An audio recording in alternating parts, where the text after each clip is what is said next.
نو ګوره چې د عرفې د ورځې کم روژه ده د هغې 3 فضیلتونه راغلل. یو خدا چې د یو کال د روژو ثواب درته میلاو شو، بل دا چې د تیر شوي کال ګناهونه درته معاف شو، بل دا چې آینده کال د ګناهونو نه دې الله معاف کوي او هغې نه به دې الله ساتي. پاکستان کې د جمعې ورځ یوم عرفه ده. بیا پاکستانیان مبارک او بختور خلق دي.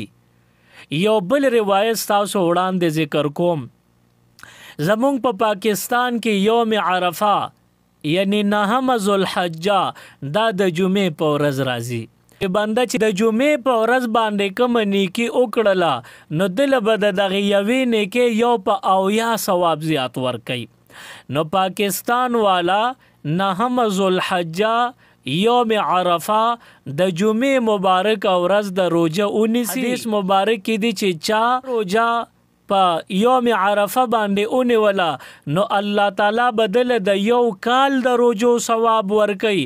نو چې چا په جمعې ورځ باندې یوم عرفه باندې روژه ونیوه نو د 80 کالو د روژو ثواب درته میلاو شو. او دویم فضیلت دا دی چې د عرفې په ورځ چا روژه ونیوه نو د یو کال تیر شوي ګناهونه ورته معاف کیږي. نو د عرفې ورځ د پاکستان والو د پاره د جمعې ده نو بیا 70 کې ضرب ورکه نو د 80 کالو تیر شوي ګناهونه ورته معاف کیږي.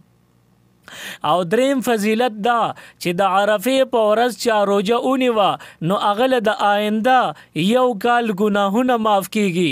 نو پاکستان والو د پاره یوم عرفه د جمعې په ورځ ده نو 70 کې ضرب ورکه نو آینده د 80 کالو ګناهونه ته معاف. دا دومره لوی فضیلتونه یوم عرفه کې الله تعالی ایښودلي دي.